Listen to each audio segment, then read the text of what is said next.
All right, we're back with another reactions episode. My team have pulled together some of the videos that people are talking about online right now. Now, I haven't seen any of them yet, so you're getting my real unfiltered reaction in real time. Some I might agree with, some I might completely disagree with. As always, let me know where you stand in the comments, and let's jump into our first clip.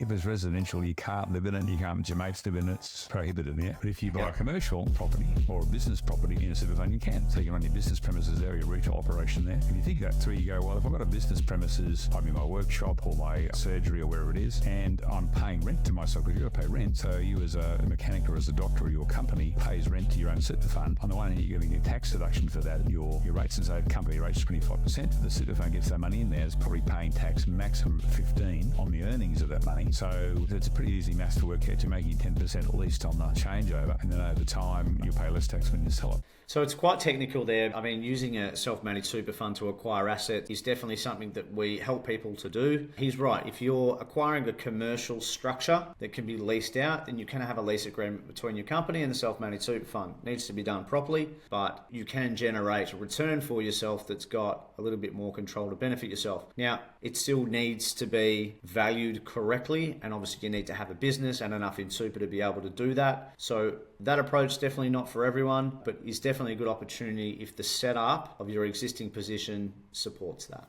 Melbourne CBD. 0 out of 10. You're looking at an apartment. Do not buy there. I agree with that. I think that's pretty accurate. Park. 8 out of 10. Love it. I have a client with a property in Gladstone Park that we've just met last week who started working with us. So 8 out of 10. That's good. 7 out of 10. There's a lot of covenants on properties in Cranbourne, so it doesn't have a lot of like granny flat or development potential down there. True. It has just transitioned from greenfield to infill, which is also a very big advantage, but I'd want to be investing in Cranbourne pretty soon because that effect is still coming into play. Carrum Downs. Carrum Downs, 8 out of 10. Lots of growth. Frankston. Frankston, 8 out of 10. There's so much competition, it's insane. Werribee. Werribee, 5 out of 10. It's low socioeconomic. There's nothing really that I like about it. Ringwood. Ringwood, ooh, 8 out of 10. Nice and landlocked, very leafy. I like it. Ferntree Gully, 10 out of 10. Beautiful. I think it's going to be one of the best performing suburbs over the next 12 months.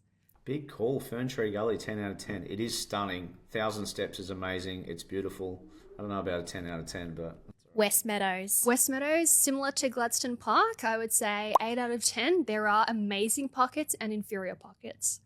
Dallas. Dallas, I love how affordable it is. However, there are bad pockets. I'd give it a 7.5 out of 10. Calcallo. It's a new estate area. I'm giving Calcallo a 4 out of 10. Mickleham. 4 out of 10. I like Craigieburn, but Mickleham, I don't like the type of assets there. Beveridge. Beveridge is a negative 5 out of 10. There couldn't be a worse investment option. Tarney. 3 out of 10. Oh, Sunshine. Sunshine, oh, the growth in Sunshine is actually really good, but I prefer the northern suburbs. I'm giving Sunshine a 7 out of 10. Yeah, interesting feedback from Ella Cass there. I've seen her work before. She's built a pretty big brand for herself, which is great. Yeah, look, I think there's falls and against for every suburb. Understanding why it is that you're investing in that area and what it is that's driving people towards it is very important. So, very good. Let's go to the third video. I believe that there's a swearing covenant to this one. There's a swearing caveat. Yeah, I think this guy likes to use his language. There is no fucking way I would be investing in the Australian property market at this stage ever again. What I've learned about the Australian government and what they're doing in the way of taxing property in Australia is disgusting. In Sydney right now, half the price of a new home is just taxes. And by the way, that's not my opinion. That's a report directly from the HIA. The HIA is Australia's leading industry building body, so they know what they're talking about. They pointed out that the average house and land package costs around $1.2 million,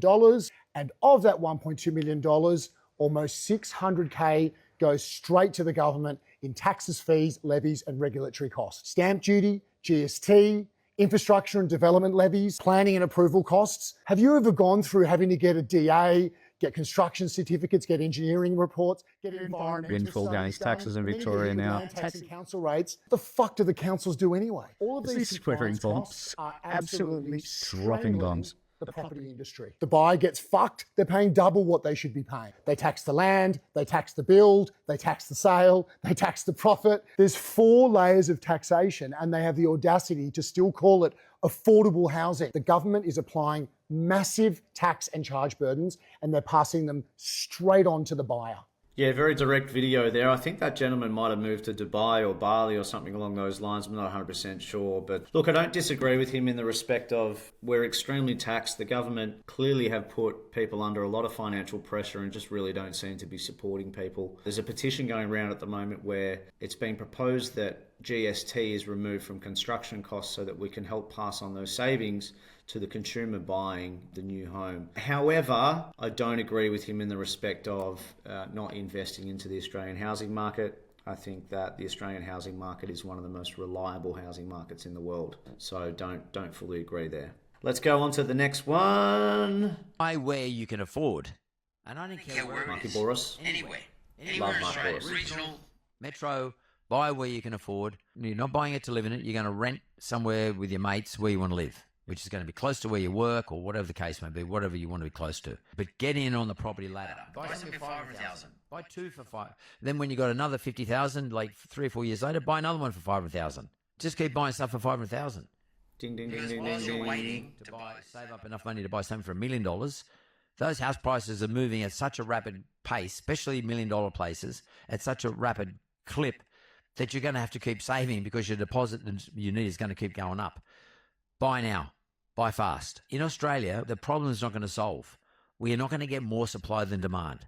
So it's really important that you tap into this system. And that's what the whole objective of me doing this series is, to get you to understand where the advantages are in this system. Yeah, so you get the idea. Mark Bouris, very experienced wealth creator, owns Yellow Brick Road. What a guru. I'd love to meet him one day. I haven't met him before. But he's right. Get into the market. The last episode that I spoke about was about speed in the market. Okay? Enter. Don't be too emotional about what you're acquiring. Get yourself in the market and get started. Okay? Because when we get returns and we build some leverage and it goes up in value, it gives you forced saving by paying down the mortgage. That gives us a foundation, which is a lot easier to use as opposed to paying after tax savings and trying to build a deposit and those kind of things. So spot on, Mark Bouris. I am very much in agreement with what you have said there. Let's see what we've got next. We've got a couple more to do and then we're done. Gen Z shouldn't buy a house. They should rent and take their capital and invest in something else. Let me give you an example. Let's say you got $1 million property in Australia, put down 20%, that's 200,000. And then if you were to borrow the 800,000 at 6%, it's like 42,000 a year in interest or 50,000 a year in interest. But whereas if you went and took and rented for 3.5% instead of 6%, which you can do, you would have rented for 24 or 30,000 and you'd have put $20,000 away every year into, let's say, an index fund. And over the last 10 years in the S&P 500, it would have capitalized to like 500 grand in that time, plus the 200K in deposit you'd still have. So you'd have $700,000 if you just rented and put your money away into an index fund over the next 10 years. And it would produce passive income. It would start to actually pay then for your rent. And that's exactly what I do. I get my dividends to pay for my rent, and I've rented ever since. And it's a smarter way to build wealth. Gen Z I don't know about smarter way to build wealth. That's a hard one. I mean, if you're going to invest the money that you save into building a business or something along those lines, then cool. I do that. That's how I build a lot of my wealth, by building businesses. But it's risky. It's very, very, very risky. So I don't really like that video, to be honest. No offense against his approach, but you don't need a 20% deposit to get into the housing market. You don't need to start by buying $1 million property. Like, as Mark Bouris said in the last video, let's get you into a $500,000 property, which you can probably get with a 5% deposit as a first home buyer. Let's use that to leverage into more assets. And then once you have dispersible income, use that to invest into shares and these kind of things that can build wealth in a diversified portfolio. So each to their own. I just didn't tend to agree with that one, so that's all good. We're not always going to agree. There you have it. That's my reactions video for this week. I hope you enjoyed it. If you're interested in understanding how to build wealth for yourself through property, then there's a link below in the description where you can book a call with my team to see if we can help. Also, if you enjoyed the episode, please make sure to subscribe. Let me know whether you agree with my take or if you think I've completely missed the mark. I genuinely want to hear your thoughts, and I'll see you in the next episode. Thank you.